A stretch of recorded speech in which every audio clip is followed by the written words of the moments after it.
এই কয়েক বছর আগে ক্যামব্রিজ বিশ্ববিদ্যালয়ের গণিত বিভাগের শিক্ষক, কোন ডিপার্টমেন্ট? গরম পানিটা আনেন, এটা আনছে তো মাথায় ডালতেন আমাদের দিতে। প্রিয় সুধী, কথা শুনতেছেন? গণিতের শিক্ষক, জেনাতন বিশ্ববিদ্যালয় না, ক্যামব্রিজের। ক্যামব্রিজ যে কত উঁচু মাপের বিশ্ববিদ্যালয় আপনাদের ধারণা আছে? পৃথিবীতে 1200, আমাদের ঢাকা বিশ্ববিদ্যালয় 1200-র পরে। কত? পৃথিবীতে সেরা 1200 বিশ্ববিদ্যালয় বাংলাদেশের কোনো নামই নাই।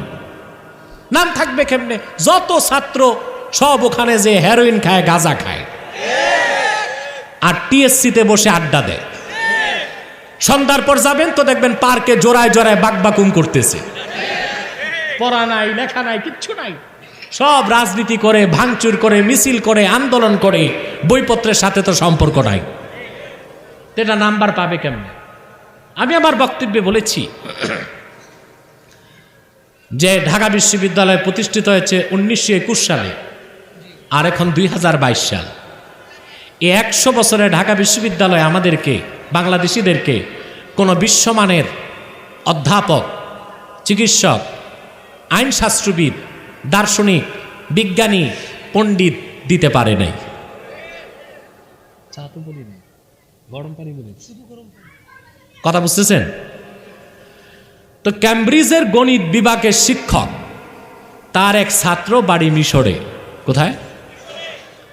ছাত্র যখন মিশর থেকে ক্যামব্রিজে আসলো ছুটির পরে, তা আল্লাহর কোরআন শরীফ একটা খণ্ড, যেটা ইংরেজিতে অনুবাদ করা, তার শিক্ষককে দিয়েছে। স্যার, এটা আমাদের পবিত্র ধর্মগ্রন্থ কোরআন শরীফ, আপনার যদি মন চায় একটু পড়ে দেখবেন। মুসলমান হবার পরে সেই শিক্ষক তার বক্তব্যে বলেছে, আমি কোরআন শরীফ নিয়ে সম্মানের সাথে আমার বুক সেলফে রেখে দিলাম। ঘটনাচক্রে কিছুদিন পর তিনি বাড়ি চেঞ্জ করছেন। শিক্ষক, বুঝলেন? বাড়ি যখন চেঞ্জ করছেন তো তার সব মাল সামান নতুন বাড়িতে গেছে, আর তার লাইব্রেরিতে যত বই ছিল বইও নতুন বাড়িতে গেছে। রাতে তিনি ঘরে এসে দেখেন ঘটনাচক্রে শুধু তার বুক সেলফে কোরআন শরীফটা রয়ে গেছে। হেদায়েত কেমনে পায় মানুষ? সুবহানাল্লাহ। এখন শিক্ষক তো ব্যস্ত, ভাবছে কোরআন শরীফ দিল এক মুসলিম ছাত্র, পড়লাম না, আর আজকে আমার বুক সেলফে কোনো বইও নাই, আছে শুধু কোরআন শরীফ। তো একটু পড়ে দেখি কি আছে। সেই শিক্ষক একজন গণিতবিদ, একজন সায়েন্টিস্ট, ক্যামব্রিজের শিক্ষক। আল্লাহর কোরআন হাতে নিয়ে যখন পড়তে লাগলেন, শুরুতেই পড়তে লাগলেন সূরা ফাতিহা। আল্লাহ প্রথমে বলেছেন আলহামদুলিল্লাহি রাব্বিল আলামিন। শিক্ষক বলেন, আমি ভাবলাম এবার সৃষ্টিকর্তার প্রশংসা শুরু হয়েছে, চলতে থাকবে তা পাতার পর পাতা। দেখি কিছুক্ষণ পর প্রসঙ্গ চেঞ্জ, আর রহমান আর রহিম মালিক ইয়াউমিদ্দিন।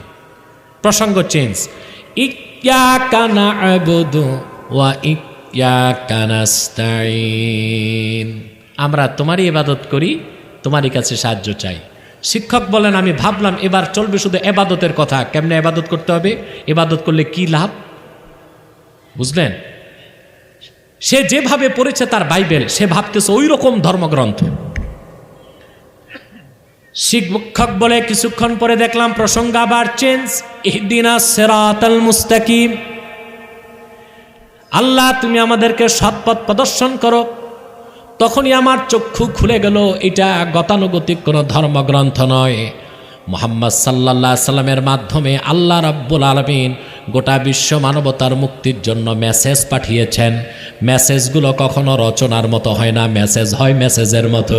তিনি রাতে মুসলমান হয়ে গেলেন, সকালবেলা ক্যামব্রিজের ক্যাম্পাসে যে প্রকাশ্যে ঘোষণা দিলেন, আশহাদু আল্লা ইলাহা ইল্লাল্লাহু ওয়া আশহাদু আন্না মুহাম্মাদান আবদুহু ওয়া রাসূলুহু।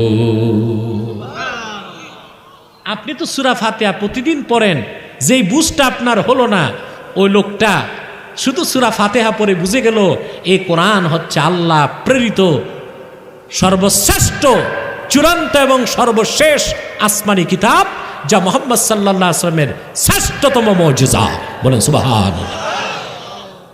আপনারা তো বাপদাদা সূত্র ইসলাম পাইছেন, ঠিক কিনা?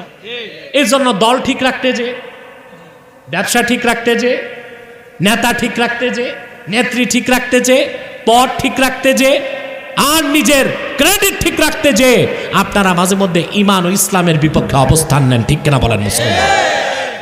চেঞ্জ করতে হবে, এই আইডিওলজি চেঞ্জ করতে হবে। রাজি আছেন? সব কিছুর চেয়ে প্রিয় আমার ঈমান, আমার ইসলাম, ঠিক কিনা বলেন?